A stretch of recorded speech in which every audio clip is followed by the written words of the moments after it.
चलिए, hello guys and welcome to Skynomics Academy. मेरा नाम सुनील कुमार यादव है और आज हम लोग डिस्कस करने वाले हैं चैप्टर नंबर फर्स्ट को, जो कि रिवीजन के तौर पर हम लोग देखेंगे यहाँ पर, ठीक है। और फटाफट देखने की कोशिश करेंगे, रिवाइज करने की कोशिश करेंगे।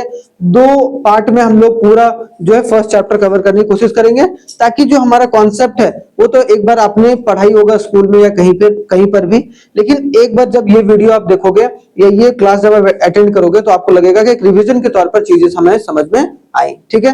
तो जैसा कि बोला गया भाई, Indian economy on the eve of independence, इसका सिंपल सा मतलब क्या है कि हमारी देश की स्थिति, मतलब इंडिया की जो इकोनॉमी थी वो किस तरीके की थी जब इंडिया आजाद हुआ था, मतलब 1947 में किस स्थिति में था, है कि नहीं। अब उस समय स्थिति बहुत बुरा था भाई, ये भी आप जान रहे हैं। तो सबसे पहले अगर देखा जाए इंपॉर्टेंट कॉन्सेप्ट के तौर पर, तो हमारे पास क्या देखने को मिलता है भाई, सबसे पहले क्या देखने को मिलता है, बोलो।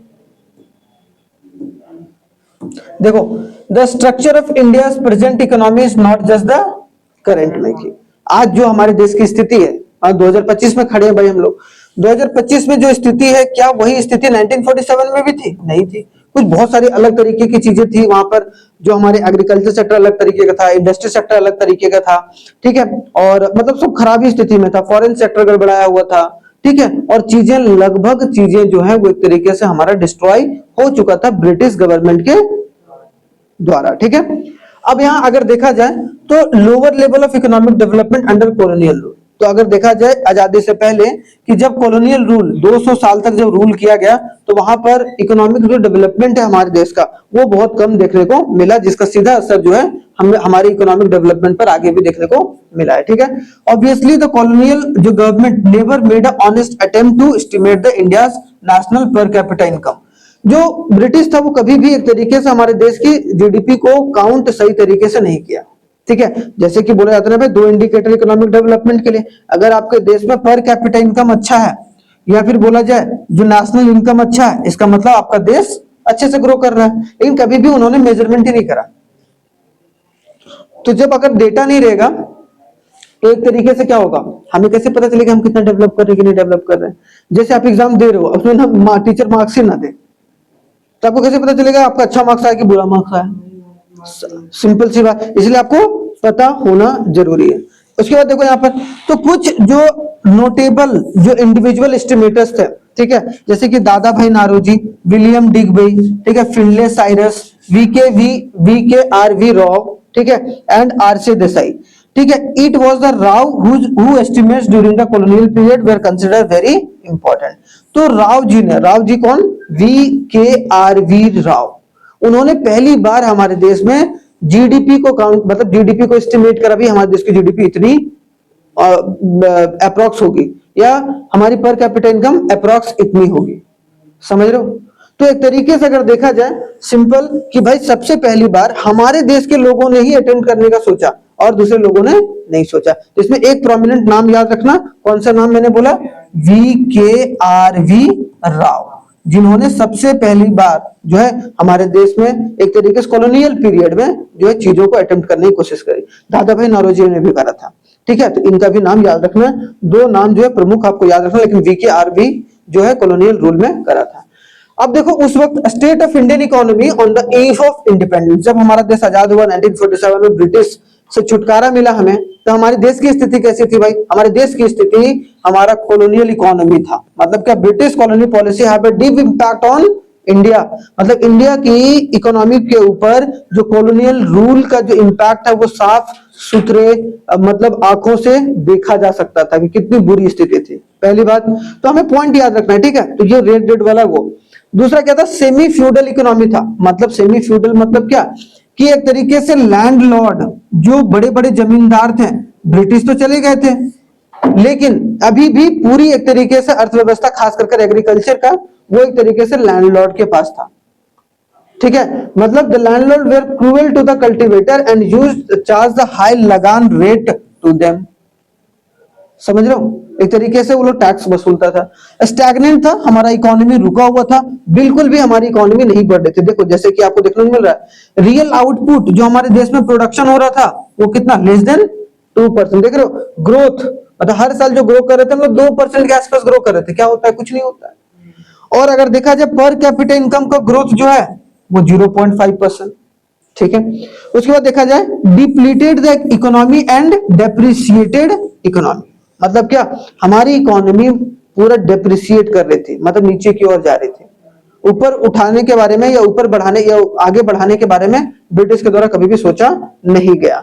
ठीक है, सीरियसली। और एक हमारी इकोनॉमी क्या बन गई, बैकवर्ड इकोनॉमी। बैकवर्ड इकोनॉमी क्यों भाई, हमारा पढ़ाई लिखाई था, मतलब देखो, एक तो भाई सबसे बात प्रोडक्टिविटी लेवल कम, मतलब हमारी जमीन को एक तरीके से प्रोडक्टिविटी उसकी खा गए थे वो लोग, कैश क्रॉप को उगा उगा के, इंडिगो वगैरह उगा उगा के। उससे उगाने से क्या होता है भाई, लैंड की फर्टिलिटी खत्म हो जाती है, जिसकी वजह से अब उस वक्त लगभग लोग जो है वो खेती करते थे भाई, 85 to 90% लोग खेती करते थे। तो उन सब सारी जमीनों की प्रोडक्टिविटी लेवल जो है वो खत्म कर दी गई थी। पर कैपिटा इनकम कम था। मास इलिटरेसी क्या था, पढ़ाई लिखाई जो था वो नलबट्टा सन्नाटा था।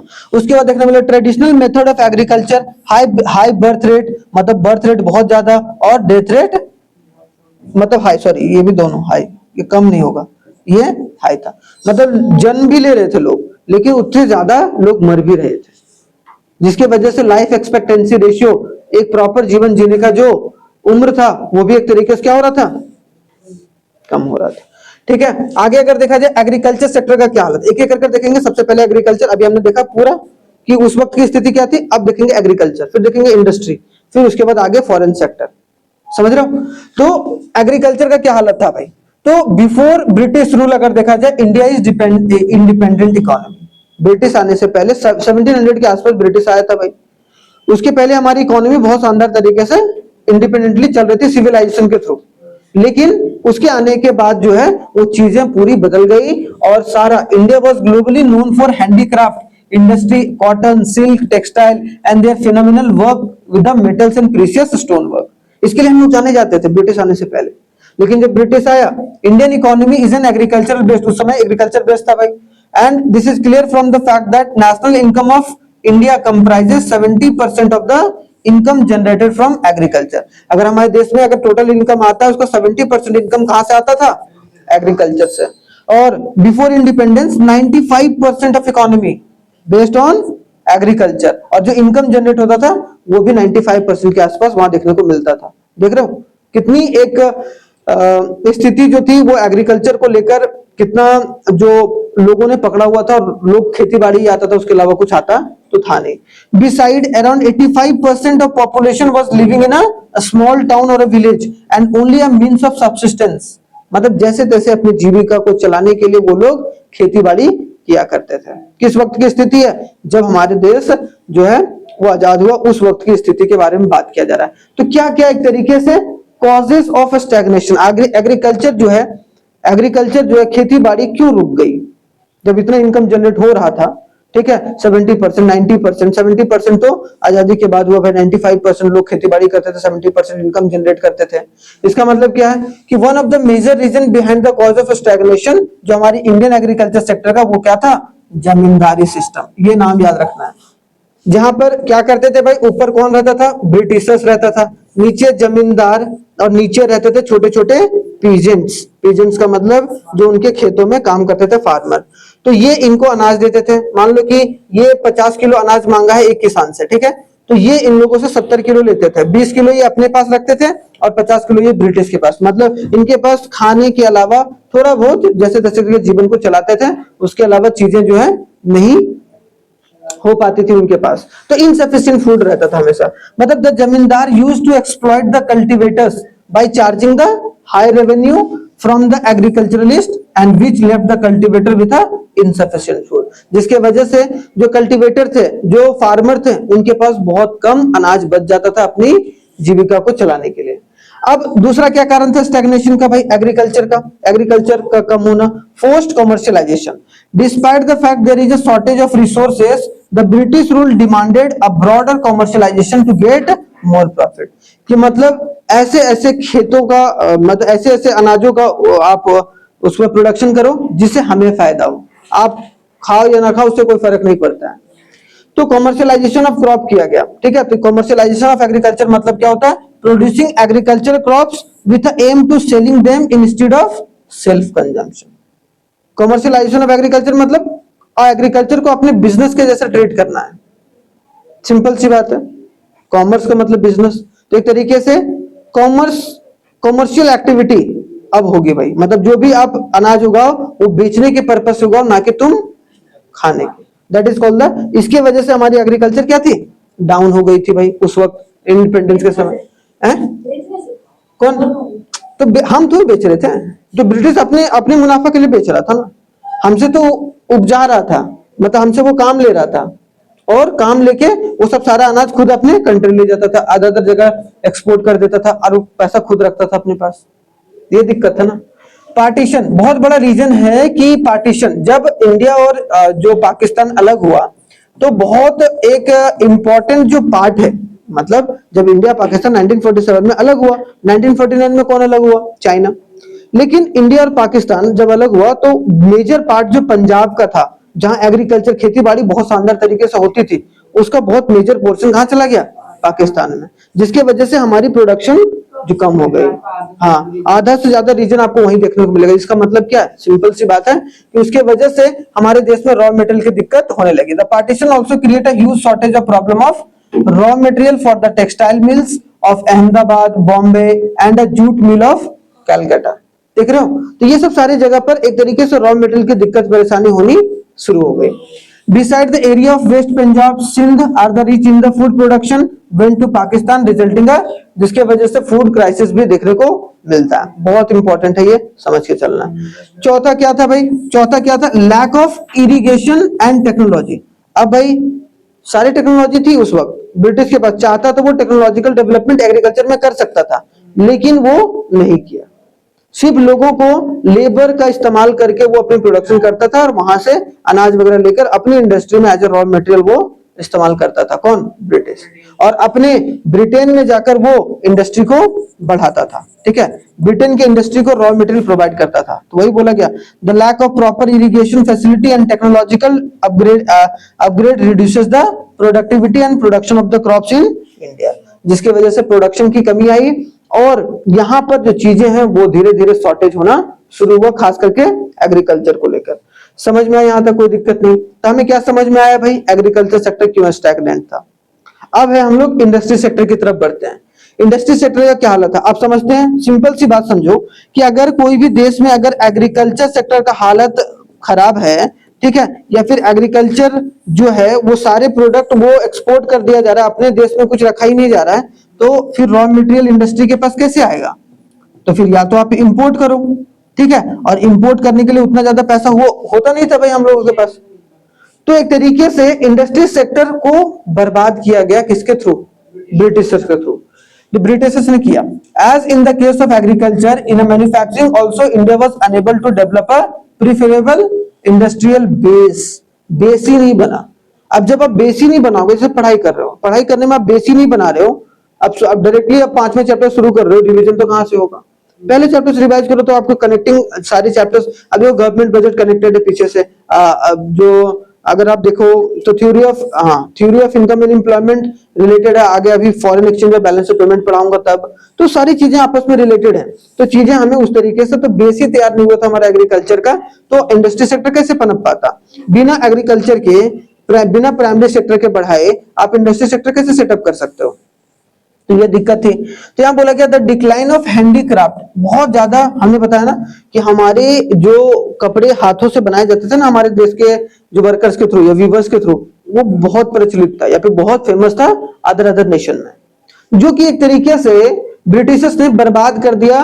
क्या लाके यहाँ से ले गया भाई, कॉटन सिल्क वगैरह ले जाता था, वहां से फिनिश प्रोडक्ट बना के भारत में सस्ते दामों में बेचता था। अब जिसकी वजह से हैंडीक्राफ्ट महंगा होता था भाई, अब इसको खरीदता नहीं था जो इंडियन वीवर्स का जो क्लोथ था, जो हैंडीक्राफ्ट वाला था, और जो सस्ता सस्ता सामान था उसको एक तरीके से खरीदते थे। तो एक तरीके से जब हैंडीक्राफ्ट इंडस्ट्री बर्बाद किया गया तो क्रिएट ए ह्यूज अनएम्प्लॉयमेंट, जिसकी वजह से अनएम्प्लॉयमेंट की स्थिति बढ़ गई। ठीक है, and a new demand of Indian consumer market which was denied supply of locally made goods, जिसकी वजह से उनकी सप्लाई अपने आप ही कम हो गई भाई। ठीक है, अब सप्लाई कम हो गई तो अपने आप ही अनएम्प्लॉयमेंट बढ़ गई, क्योंकि उनकी डिमांड ही क्रिएट नहीं हो रही है। क्योंकि वो जो इतना इन्फ्लक्स कर दे रहा है मार्केट में ब्रिटिश अपना गुड्स की, वो गुड्स सस्ता है, ये गुड्स महंगा, तो अपने आप ही महंगा प्रोडक्ट कम demand, as in the form of economics law of demand काम कर रहा है यहाँ पर। प्राइस कम होता है तो चीजें ज्यादा खरीदी जाती हैं, और प्राइस कभी ज्यादा होता है तो चीजें कम खरीदी जाती है। तो क्या क्या रीजन रहा state the industrial on the eve of independence, की इंडस्ट्रियल डिक्लाइन होने का क्या क्या रीजन रहा? तो पहला तो भाई हम समझ रहे हैं कि downfall of handicraft industry. Handicraft जो इंडस्ट्री जो था, हाथ से बनाने वाली जो चीजें थी, उसकी बहुत बड़ी इंडस्ट्री थी, आज भी हमारे देश में बहुत बड़ी इंडस्ट्री बन गई फिर से। तो हैंडीक्राफ्ट से बनने वाली चीजें जो है वो एक तरीके से खत्म होने के बाद एक तरीके से इंडस्ट्री और भी बदतर स्थिति में चला गया। मतलब before British rule India handicraft industry was popular and enjoy the better quality of goods, मतलब बेटर क्वालिटी के लिए जाना जाता था भाई, एंड दिस इंडस्ट्री बहुत शानदार तरीके से परफॉर्म भी किया करते थे ब्रिटिश के आने से पहले। However during British rule the Britishers misruled here, यहाँ पर उसने अपना मिसरूल करा, फोर्सफुली तरीके से उनके इंडस्ट्री जो इंडस्ट्रियलिस्ट थे, ये जो हैंडीक्राफ्ट उनको मारा जाता था, पीटा जाता था, ठीक है, एंड जिसके वजह से क्या हो गया, reduce the production of handicraft in industry, handicraft in India. However they impose a heavy duty, ऊपर से अगर आप भाई चलो ठीक है आप बना लिए, जो नहीं मानता था वो बोलता बनाओ भाई। अब जब वो एक्सपोर्ट करता था बाहर विदेश में, मान लो कि अमेरिका भेज रहा है या फिर कहीं दूसरे देश भेजना चाह रहा है, ठीक है, तो दूसरा देश अगर भेजना चाहता था तो उस पर मान लो कि अपने गुड पर 10% टैक्स लगाता था, तो हम हैंडीक्राफ्ट पर 50% टैक्स लगा देता था, तो वो सामान अपने आप ही महंगा हो गया। सोचो ना, तो टैक्स बढ़ा देता था भाई, तो जिसकी वजह से हैंडीक्राफ्ट इंडस्ट्री और भी खत्म हो गई, डाउन होते चली गई। Limited growth of public sector enterprises, कि जो पब्लिक सेक्टर इंटरप्राइजेस था, मतलब जो British, the growth of public sector enterprises during the British rule was limited and some selective sectors including the port, trust, power, railway, post and telegraph यही सब बढ़ा। मतलब क्या हुआ, अब सोचो कोई भी इंडस्ट्री जो है, पब्लिक सेक्टर का मतलब जो गवर्नमेंट सरकार यहाँ पर इंडस्ट्री खोलती थी नाम मात्र के, मतलब थोड़ा बहुत दो चार चीजें बना लिया, बाकी अब वो भी अगर बनाता था तो वो अपने देश से एक्सपोर्ट करता था, उस पर कम ड्यूटी लगाता था। तो ये चीजें थी जिसके वजह से मतलब ज्यादा ध्यान नहीं दिया गया सरकारी कंपनीज पर, और ऊपर से क्या किया गया, किस पर फोकस किया गया भाई, पावर, पोर्ट के ऊपर, जहां से वो सामान एक्सपोर्ट इंपोर्ट कर सके, पावर इलेक्ट्रिसिटी जनरेशन के लिए, रेलवेज वगैरह जो है 1850s में आया था सबसे पहली बार, थाने टू बॉम्बे चलाया गया था भाई। हाँ, तो एक तरीके से वो एक अच्छी बात हुई, और पोस्ट ऑफिस, फिर टेलीग्राफ, ये सब सारी चीजों का डेवलपमेंट हुआ। लेकिन इंडस्ट्री को जो एक जगह से दूसरे जगह जो समाचार पत्र वगैरह लिख के भेजते थे, ठीक है, जो डायरेक्टली फैक्स वाला मशीन टाइप में होता है ना, वैसा। हाँ ठीक है, आगे देखो भाई, अनबैलेंस इंडस्ट्रियल स्ट्रक्चर, कोई बैलेंस ही नहीं था इंडस्ट्री के स्ट्रक्चर को लेकर। मतलब क्या है कि the growth of industrial sector during the British rule was lopsided and unbalanced, मतलब because of two main reason. पहला क्या, लैक ऑफ इंकरेजमेंट, कोई इंकरेज ही नहीं करता था, ब्रिटिश इंकरेज ही नहीं करता था इंडियंस को कि आप यहाँ पर इंडस्ट्री लगाओ।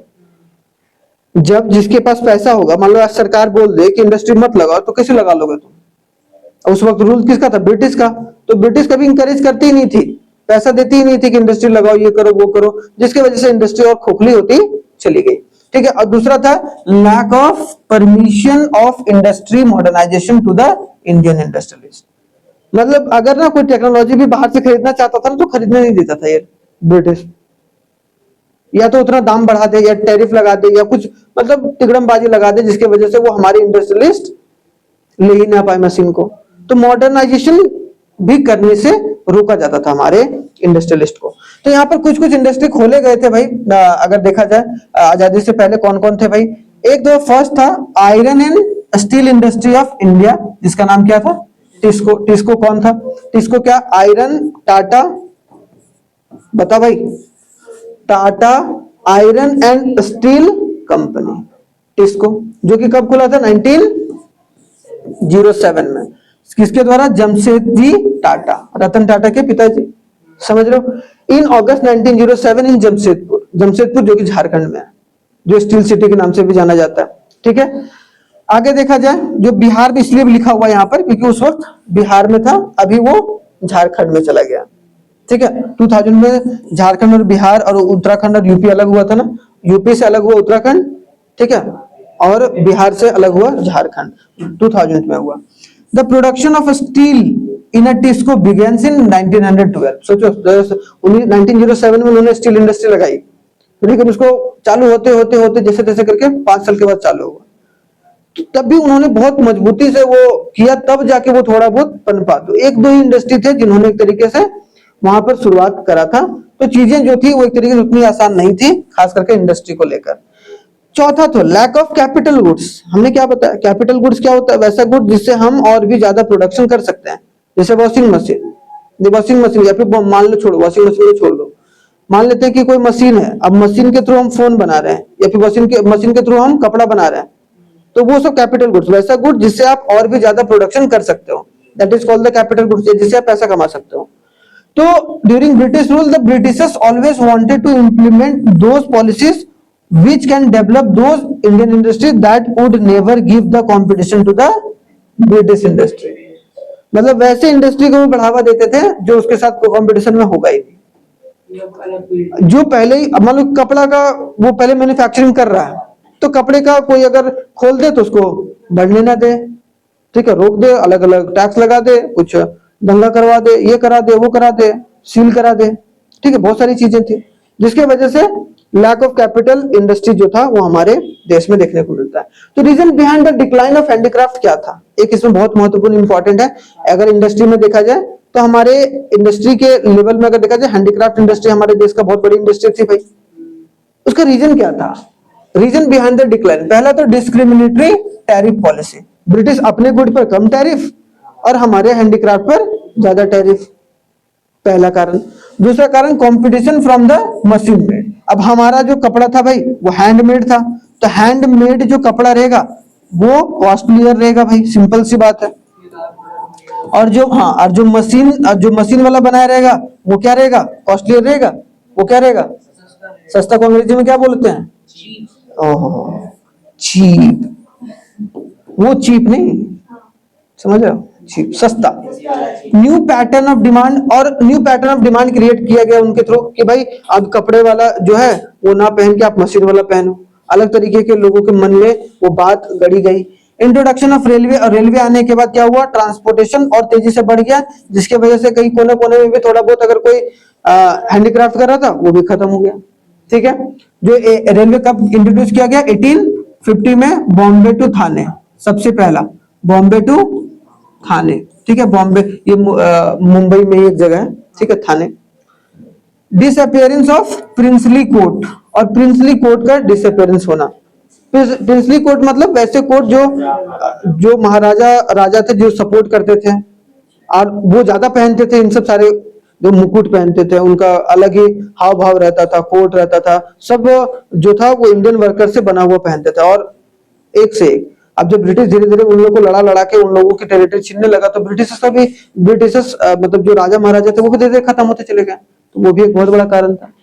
समझ में आया, यहाँ तक समझ में आया, कोई दिक्कत नहीं, ठीक है। आई होप सो पूरे अच्छे तरीके से समझ में आ गया होगा, ठीक है। कल जो होगा वो हम लोग एक तो फॉरेन सेक्टर पढ़ेंगे भाई, फॉरेन सेक्टर किस तरीके से डिक्लाइन हुआ, और भी देखेंगे किस तरीके से चीजें जो है वो on the eve of independence जो है वो गड़बड़ की गई ब्रिटिशर्स के थ्रू, ठीक है। तो थैंक यू वेरी मच, जय हिंद, मिलते हैं नेक्स्ट वीडियो में, तब तक आप लोग इसको जरूर रिवाइज करिएगा। Thank you very much.